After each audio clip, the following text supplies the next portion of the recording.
On Tuesday, Iran fired ballistic missiles at American forces stationed in Jordan. U.S. Central Command confirmed the attack and confirmed every missile was intercepted. Nobody was hurt. And if that had been the end of the story, it would have been just one more entry in a war that's produced dozens of similar exchanges since February. It wasn't the end of the story. By Wednesday, American forces had completed what CENTCOM itself called a heavy wave of strikes against Iran, a retaliatory operation the military publicly described as a powerful response to Tuesday's attack. President Trump had telegraphed exactly what was coming hours earlier, warning reporters plainly, "We'll be hitting them hard." Iran's own military promised its own answer in return, with the IRGC declaring, through Iran's Fars news agency, that with the help of God Almighty, the aggressor will be punished today. That's the pattern this video's title is describing, and it's real.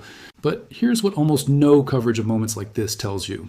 This exact pattern, Iran strikes, America answers with overwhelming force, doesn't actually repeat itself identically every single time. Just days after this exchange, Iran claimed another attack on American assets in the Gulf, and the response looked nothing like Merciless. By the end of this video, you're going to understand both halves of that story, the moments when the payback really was overwhelming, and the moments when it wasn't, and why that difference actually matters. Here's what we're covering. We're going to walk through exactly what happened in this specific Jordan to retaliation exchange, what got hit, and how it fits into the much longer pattern of Iranian strikes against Gulf-based American and Allied forces, going back to the very first day of this war. We're going to look at the real, confirmed cost this war has already inflicted on American troops stationed across the Gulf. And then, honestly, we're going to look at a different, more recent incident where Iran claimed another attack on U.S. forces, and the merciless payback simply didn't happen the way you'd expect. Because understanding why tells you more about how this war is actually being fought than any single dramatic strike does. Stay with me, because the full pattern is more interesting than the highlight reel. Quick note before we dig in, a phrase like absolutely merciless is doing a lot of work in a title like this, and it's worth testing against the actual documented pattern of this war, rather than assuming every Iranian attack produces an equally overwhelming American response. My job here is to show you what's confirmed about this specific exchange, and then to be honest about how consistently, or inconsistently, that pattern has actually held throughout this conflict. Let's start with how the Gulf became one of this war's central battlegrounds in the first place. This war began on February 28, 2026, when the United States and Israel launched Operations Roaring Lion and Epic Fury, coordinated strikes aimed at Iran's leadership and military infrastructure. Iran's response came almost immediately, and it targeted the entire region hosting American forces, not just Iran's immediate attackers. Under an Operation Iran called True Promise 4, Iranian forces struck American and Allied positions across Bahrain, home to the U.S. Navy's 5th Fleet, the UAE's Dhafra Air Base, Qatar's Al Udeid Air Base, and multiple sites across Kuwait, in a single coordinated regional retaliation on the war's opening day. Kuwait absorbed some of the heaviest early damage. Iranian strikes hit Kuwait International Airport and Ali Al Salam Air Base, which houses Italian forces alongside American personnel, shutting down Kuwaiti airspace entirely on day one, part of a broader regional aviation crisis that closed airports handling roughly 15% of global air traffic. A drone struck the American garrison at Camp Buehring in northeastern Kuwait, and later reporting in late April revealed something genuinely alarming. An Iranian Air Force F-5 fighter jet had actually penetrated Camp Buehring's multiple layers of defense and conducted a successful bombing run, a real confirmed breach of what should have been one of the more heavily defended American positions in the region. A separate Iranian missile attack hit a makeshift operations center near the civilian port of Shuaiba in Kuwait, killing 6 American soldiers and wounding dozens more, with 38 requiring hospitalization. 2 Kuwaiti Navy servicemen were also killed in the line of duty. In the chaos of that opening day, a Kuwait Air Force FA-18 mistakenly shot down 3 American F-15Es in a friendly fire incident, though all 3 American crews survived. The U.S. Embassy in Kuwait City was also likely struck by an Iranian missile. The UAE was hit too, with Iranian ballistic and drone attacks aimed at American assets killing 3 foreign workers from Pakistan, Nepal, and Bangladesh, and injuring 58 others. That single opening day set the template for a pattern that has repeated, in various forms, across nearly every Gulf state hosting American forces for the 5 months since. Iran treats the entire regional American basing network as a legitimate target set whenever it retaliates, not just the forces directly involved in whatever triggered the response. It's worth pausing on why Iran adopted that specific strategy from the very first hours of this war, rather than limiting its response narrowly to Israeli and American targets directly involved in the opening strikes. Every Gulf state hosting American forces, Bahrain, Kuwait, Qatar, the UAE, faces the same basic strategic dilemma. Hosting American bases provides real security guarantees and economic benefits, but it also makes each of those countries a potential target the moment the United States enters a conflict with a regional power like Iran. By striking across the entire regional footprint simultaneously on day one, Iran was sending a deliberate message to every one of those governments, not just to Washington, that hosting American forces carries a direct, immediate cost the moment Iran decides to retaliate, regardless of that specific country's own role in the conflict. That's a strategy aimed as much at pressuring Gulf governments to reconsider their hosting arrangements over time as it is aimed at damaging American military capability directly. There's also a precedent worth understanding from before this current war even began. In June 2025, during what's become known as the 12-Day War, Iran struck Al Udeid Air Base in Qatar directly, a response to the American Operation Midnight Hammer strikes on Fordo and Natanz that same month. Notably, Iranian officials reportedly gave Qatar advance notice of that specific attack before launching it, a choice intended to minimize damage and allow room for de-escalation, and that earlier strike ultimately became the trigger that led to the ceasefire ending that first shorter war. That precedent, a major regional base struck, followed relatively quickly by a negotiated end to hostilities, is part of why some analysts initially hoped a similar de-escalation might follow major regional strikes in this current, longer war. That hope, as the following months demonstrated, did not hold up nearly as cleanly the second time around. That pattern continued through the spring and summer. A ceasefire took hold on April 9th, and Kuwait's airport slowly began reopening later that month. But the underlying conflict never fully resolved, and by mid-July, the United States had resumed strikes on southern Iranian provinces after what Iranian officials described as American violations of the Islamabad Memorandum of Understanding, the diplomatic framework that had underpinned the earlier pause in fighting. Iran's response to that resumption followed the same regional pattern established in February. Reports on July 17th described Bahrain, Iraq, Kuwait, Oman, Qatar, Jordan, and Syria all being forced into defensive posture against Iranian missiles and drones on a single night, during what was, by that point, the sixth consecutive night of American strikes on Iran. The IRGC claimed responsibility for strikes against U.S. military assets across that entire regional footprint. That same American air campaign was, by this stage, also reaching Iranian civilian infrastructure directly, hitting telecommunications networks, railway systems, and a bridge in Hormozgan province, an expansion of the target set beyond purely military facilities that would matter enormously for how Iran justified its own subsequent retaliation. That's the direct backdrop for this specific exchange this video's title describes. On Tuesday, Iran fired ballistic missiles specifically at American forces in Jordan. CENTCOM confirmed the attack and confirmed successful interception. President Trump had already signaled what was coming, telling reporters hours before the American response that the U.S. would be hitting them hard. By Wednesday, that promise had been delivered. A heavy wave of American strikes against Iran, which CENTCOM itself characterized as a powerful response to Tuesday's attempted attack. It's worth noting that Jordan itself occupies a slightly different position in this pattern than Kuwait, Bahrain, or the UAE. Jordan hosts a smaller, more limited American military footprint than the Gulf's larger basing hubs, primarily focused on regional logistics and counterterrorism cooperation, rather than the kind of large-scale naval and air power projection infrastructure housed at places like Bahrain's 5th Fleet headquarters or Qatar's Al Udeid. That means an Iranian ballistic missile attack specifically targeting American forces in Jordan represents a deliberate choice to strike a comparatively less central node in the American regional network, which makes the scale of the American response a full, heavy wave of retaliatory strikes rather than a more limited proportional reply, worth noting as a signal in its own right. It suggests the American calculus in this specific instance wasn't purely about matching the scale of the original attack, but about reinforcing a broader deterrent message across the entire regional footprint, using this particular, clearly confirmed attack as the justification. If you want the full picture of how this exact pattern has played out across this entire war, not just this one exchange, hit subscribe and turn on notifications now, because what happens next is where this story gets genuinely more complicated than the title suggests. The consequences of this specific Tuesday to Wednesday exchange rippled well beyond the two governments directly involved. Iran's own military promised further retaliation in response to the American strikes, with the IRGC declaring, through Far's news agency, that the aggressor would be punished. UN Secretary General Antonio Guterres issued a direct public warning that a prolonged conflict risked drawing in the wider region entirely, a caution that reflected genuine alarm at how quickly this specific exchange had escalated even by this war's own already elevated baseline. Defense analyst assessments following this exchange were notably pessimistic about any near-term resolution. Berku Öçalik, a senior research fellow for Middle East security at the Royal United Services Institute, told Al Jazeera that the most likely scenario going forward was a continuation of tit-for-tat military strikes between Iran and the U.S., running in parallel with diplomatic efforts involving Gulf states, rather than any clean resolution in either direction. Separately, another analyst, Crumrich, warned that Iran's posture suggested it intended to respond more aggressively to future American military action, and might be moving away from diplomacy altogether, specifically flagging the risk that critical civilian infrastructure, airports, power grids, desalination plants, and Gulf energy facilities could become renewed targets. The economic fallout was immediate and severe.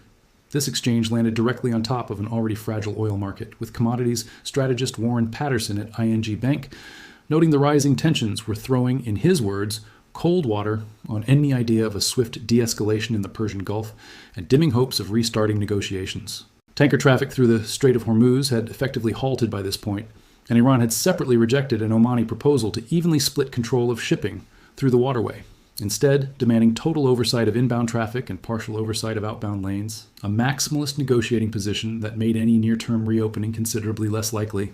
Reports also noted Saudi Arabia's Jazan refinery, a 400,000-barrel-a-day facility, had been shut down following separate Houthi attacks over the preceding weekend, adding yet another layer of supply disruption risk to an already volatile regional energy picture. It's worth understanding why a single exchange like this one, missiles fired and intercepted, strikes launched in response, no confirmed fatalities on either side in this specific instance, moves oil markets as sharply as it does. Energy traders aren't pricing in the damage from this one exchange alone. They're pricing in what it signals about the trajectory of the broader war, whether the underlying pattern is trending toward de-escalation or toward a wider, more dangerous confrontation. An exchange this fast, this publicly declared, and this rhetorically aggressive on both sides, tells traders the war is still very much in an escalating phase rather than winding down. And that reading gets reflected almost immediately in shipping insurance rates, freight contracts, and the broader risk premium built into every barrel of oil moving anywhere near the Gulf, regardless of whether that specific barrel's route passes anywhere close to Jordan or the actual strikes that took place. Now, here's the part of this story that genuinely complicates the simple, triumphant version of this video's title, and it happened just days after the exchange we just walked through. On Friday, Iran's military claimed it had launched drone strikes against Ahmad al-Jaber Air Base in Kuwait, targeting fighter jet shelters, satellite communication systems, and equipment storage facilities. Iran described the base as a major hub for American air and surveillance operations and logistical support in the Gulf, and framed the strike as retaliation for what it called the terrorist American military's brutal attack on a residential home on Qeshm Island, a strike Iranian media reported had killed 3 members of a single family, identified as the Jafari family 2 days earlier. Here's what actually happened next. U.S. Central Command did not respond to the claim. No American strikes were reported overnight. Kuwaiti state media hadn't even confirmed the alleged Iranian attack had happened at all. There was no heavy wave of retaliation, no powerful response statement, no dramatic follow-up strike package the way there had been just days earlier after the Jordan attack. Separately, reporting from the Wall Street Journal indicated the Pentagon had actually begun reducing its military presence in Kuwait around this same period, a scaling back rather than an escalation. And adding yet another layer of genuine uncertainty to this specific incident, some outlets covering the story raised the possibility, based on satellite imagery analysis, that questions existed around Iran's own claims, with at least one report specifically flagging language around a potential false flag warning tied to this exact incident. Sit with that contrast for a moment.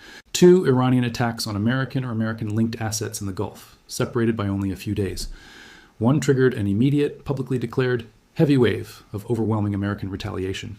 The other triggered official silence, no confirmed American response, a quiet reduction in Kuwait troop presence, and genuine, unresolved questions about whether the attack even happened as Iran described it. That's not the pattern of an automatic, mechanical, you hit us, we hit you back mercilessly doctrine. That's the pattern of a war where the American response varies considerably depending on factors that have nothing to do with a simple tit-for-tat formula. It's worth being fair to Iran's side of this specific incident too, rather than assuming the false flag framing some outlets raised automatically settles the question. Iran's own justification for the claimed Kuwait strike, retaliation for the Qeshm Island residential strike that killed the Jafari family, is consistent with the broader pattern this war has shown throughout. Iran has repeatedly framed its own attacks as direct responses to specific American strikes it considers to have crossed a line, particularly ones resulting in civilian casualties. Whether or not this specific claimed drone strike on Ahmad al-Jaber Air Base actually happened as described, the underlying grievance it cites, a residential strike that reportedly killed a named family, is the kind of incident that has repeatedly driven genuine Iranian retaliation throughout this war, which means dismissing this claim outright as pure fabrication isn't any more justified than accepting it at face value. The honest position is that this specific incident remains genuinely unresolved. And it's exactly the kind of unresolved incident that a purely triumphant, merciless payback narrative has no good way to account for. So why did one attack produce a merciless response and the other produced silence? A few honest, non-speculative factors are worth considering. First, confirmation matters enormously. The Jordan attack was confirmed by CENTCOM itself. Missiles fired, missiles intercepted, an event with no ambiguity about whether it happened. The Kuwait drone claim, by contrast, came from Iranian state media alone, with no immediate American or Kuwaiti confirmation, and with at least some reporting raising doubts about its authenticity. A government is considerably less likely to launch a dramatic, publicly declared retaliatory strike package in response to an attack it hasn't even confirmed occurred, regardless of how aggressively it responds to attacks it has confirmed. Second, target value and regional politics likely played a role. Ahmad al-Jaber Air Base sits in a country, Kuwait, that had already suffered a friendly fire tragedy earlier in this war. 3 American aircraft mistakenly shot down by its own Air Force, and reporting around this same period indicated the Pentagon was already moving toward reducing its footprint there. A base the U.S. is actively scaling back is a meaningfully different calculation than a fresh, unprovoked attack on forces in Jordan, where no comparable drawdown was underway. Third, and this is the pattern worth remembering above all else, American retaliation throughout this war has consistently been most overwhelming and most immediate when it can be framed clearly: confirmed attack, confirmed retaliation, clean cause and effect the public, and Congress can easily follow. Responses to disputed, unconfirmed, or ambiguous incidents have consistently been more muted, whether from genuine uncertainty about what actually happened, or from a calculated reluctance to escalate further over a claim that might not hold up to scrutiny. That's not a flaw in the merciless payback narrative. It's simply a more complete, more accurate description of when that payback actually gets triggered and when it doesn't. There's a broader lesson here about how modern wars actually get fought and communicated, one that extends well beyond this specific conflict. Every government fighting an active war faces a constant tension between responding to every single provocation, which risks looking reactive, exhausting resources, and escalating conflicts over incidents that may not even be real, and responding only to clearly confirmed, high-confidence provocations, which risks looking inconsistent, or to a domestic audience expecting uniform toughness, occasionally weak. The pattern we've just walked through, overwhelming force after the confirmed Jordan attack, silence after the disputed Kuwait claim, is a textbook example of a government trying to thread that exact needle, maintaining a credible deterrent reputation without committing to a strike based on information it either doesn't trust or hasn't been able to verify. Whether that's the correct strategic approach is a legitimate subject for debate. What it isn't is the simple, uniform, always merciless pattern the more dramatic framing of this war often implies. Let's bring this down to what actually matters beyond the strategic pattern spotting, because both halves of this story carry a real human cost. On the American and Allied side, the Gulf has paid a steep, cumulative price across this entire war. 6 American soldiers killed in the Shuaiba attack on the war's opening day alone, dozens more wounded, 2 Kuwaiti sailors killed, 3 foreign workers killed in the UAE, and that's before counting the casualties from months of subsequent strikes and retaliations across every Gulf state hosting American forces. Every single one of those figures represents a real person, and a family now living with that loss, in a war that most of the world watches only through headline strike counts. On the Iranian side, the reported deaths of 3 members of the Jafari family in the Keshem Island strike, whatever the full circumstances of that specific incident turn out to be, represent exactly the same kind of human cost.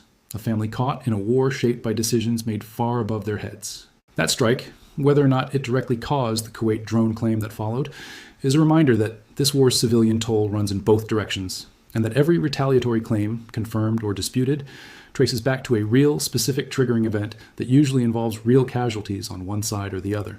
There's also a less visible cost worth acknowledging. The strain this war places on the militaries of Gulf host nations themselves, countries that are not primary combatants, but that absorb enormous risk and disruption simply by virtue of hosting American forces.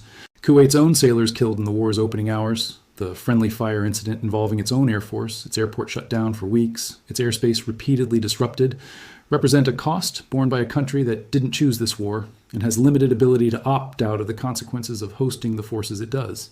That's true in varying degrees across Bahrain, Qatar, and the UAE as well, each host nation absorbing real economic and security costs for a conflict being fought primarily over Iran's relationship with the United States and Israel. The economic toll, meanwhile, has become almost background noise at this point in the war. Oil markets whipsawing with every escalation, Strait of Hormuz, traffic remaining effectively frozen, a major Saudi refinery offline, and Gulf economies broadly absorbing disruption regardless of which specific country's forces are involved in any given exchange. That sustained economic damage, month after month, is arguably a bigger cumulative cost than any single dramatic strike, however merciless. Precisely because it doesn't produce a single dramatic headline the way a strike does, it simply grinds on in the background of every other story in this war. There's a specific mechanism worth understanding behind that grinding cumulative cost. Closed or restricted shipping lanes don't just affect the companies directly moving cargo through them.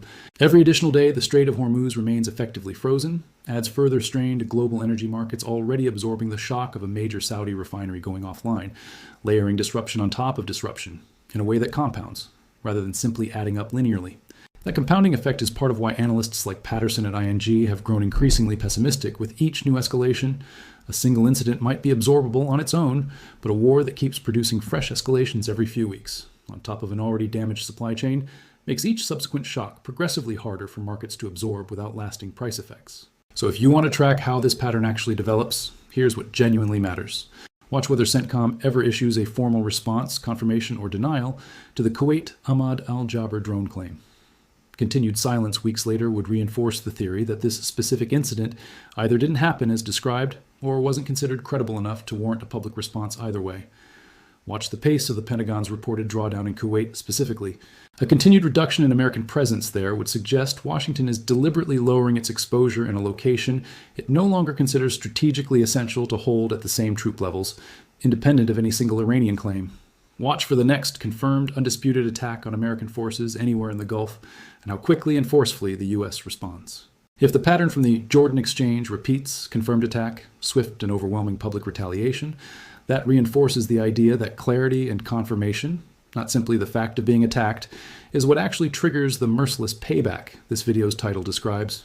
And watch whether Guterres' warning about regional spillover and the broader oil market anxiety following this exchange actually translates into renewed diplomatic pressure from other governments to reopen a genuine negotiating track, or whether the tit-for-tat pattern Ruzi's Oz-Kellick described simply continues grinding forward with no resolution in sight. None of this requires special access. It's all publicly trackable through defense reporting, regional news outlets on every side of this conflict, and market data. And together, it will tell you far more about how this war's retaliation pattern actually functions than any single dramatic exchange, however merciless, ever could on its own. Before you go, two things. First, if this gave you both halves of this story, the moments when payback really was overwhelming and the moments when it conspicuously wasn't, share it with someone who's only seen the dramatic version of this war's retaliation cycle.